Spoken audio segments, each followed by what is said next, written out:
you've identified some of your fears, what do you do with them? Our brains have a way of rewiring itself. It's called neuroplasticity. It has the ability to change structurally depending on how we grow. And there's something called exposure therapy that I just like to talk to you about just to get the concept here. So we have to be willing to be exposed to some of our fears or anxieties or things that we get angry about when we're observing our fears and trying to take the next step. For example, if we identify a fear that we have and we do nothing about it, but we stay in our comfort zone, like this little guy laying here like, oh, let me just stay in this safe place. And I think safety is a big deal. So we stay in the comfort zone and we just relax and do absolutely nothing about it. If we expose ourselves too fast or we say, I can do hard things, and we just zoom to the edge, then we're going to be in a zone called panic zone. Like this guy. Oh no!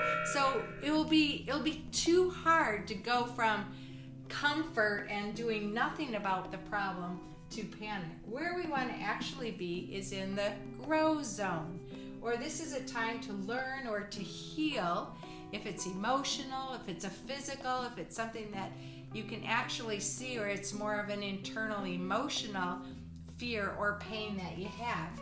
And what happens when you're going from comfort or doing nothing about it up to and trying to avoid the panic, but to try to stay in the grow zone, is you take very, very small steps to grow.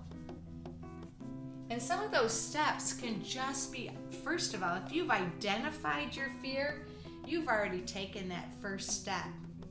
And you've been able to identify that. That's already moving out of the comfort zone. You're facing it. And then there's some other small steps that you can take to grow, to learn, to heal, to grow, to rewire your brain. The very amazing thing about the brain is it's like roads in our brain. There are roads that we have conditioned ourselves to take. And the brain will take the easiest route to go from one place to another. And the easiest route will be the widest route, or where the neurons are most connected to make a road. Well, it's during this training and this growing and learning and taking these small steps that we begin to form new roads. And the way the brain is able to rewire itself, or this neuroplasticity, is those roads that are not used so often anymore, they fall away, they fade away like an old train track that's not used anymore. And the roads that are traveled on the most, they become stronger and stronger. And this is what we want to do when we retrain our brain.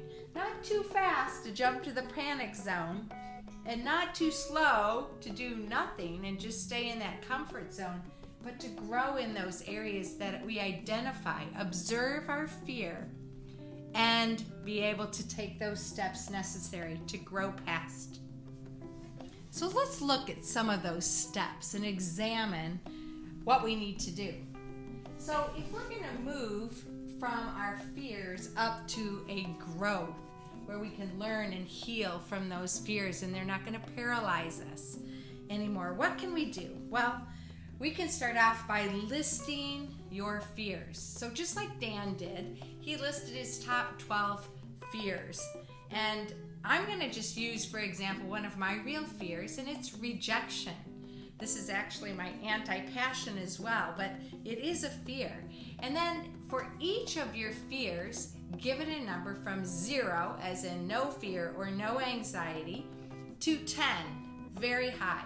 And I would say rejection is quite high. I don't love rejection at all. Who does? But I would give it a 9 or a 10. When I think of being rejected, it's like, woo, almost in the panic zone. So then pick one of your fears that you want to work on. I'm picking rejection, but you might have a number of other ones. And then just go for one at a time. So what you want to do is make a goal to grow in, like your future self. So for me, when I feel rejected, I don't want to show up. I feel rejected. That makes me go very small and invisible.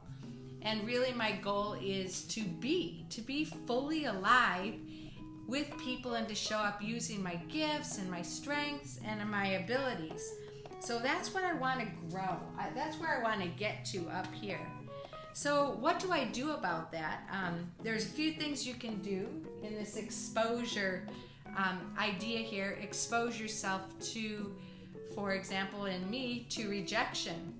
Josiah, our son, he works on the street raising funds. And he said one of the biggest things he had to get over was rejection, because he had to talk to so many people and most of the people said no. And I thought, when I was thinking about rejection, oh, that would be the worst. But actually, in this exposure, you are willing to expose yourself to potential rejection. And so when we're in this new season of life and we're doing courses, and then I have to risk it. I really have to say, I have to put out that thing that God has gifted me in, and I just put myself out there. I can change the amount of time you're exposed to rejection. I can bring a person with me so that I don't have to be rejected alone, or maybe I have some moral support. Maybe change the time of day. When I get tired at night, I am more susceptible to rejection than in the morning when I'm fresh after sleep. And then you adapt yourself to the environment. One of the things that I have to say to myself is, I can do it. I am in the learning zone. I am in the growing zone. So it's not necessarily rejection. I have to reframe how I see those situations. And I get to challenge that potential anxiety of rejection to say, no, this is just something new. It's not necessarily gonna overtake me. I don't have to go back into the comfort zone and go, oh no, and I also don't have to panic. Just by taking these steps slowly, it happens. And so the next thing you do is repeat. I have to repeat this. It's not a one time and I'm over it. I have to repeat it, and I have to reinforce courage. I have to risk vulnerability and just show up. And we all have to do that. One of the beautiful things about our brain is there's a chemical called dopamine. Oh, this is so good. It is a reward and motivation. It's a chemical that rewards us when we do hard things and we're like, yes. Well, that promotes these steps and it takes us up to a higher step. And these are some of the ways that you can take small steps towards exposing yourself to something that is fearful to you.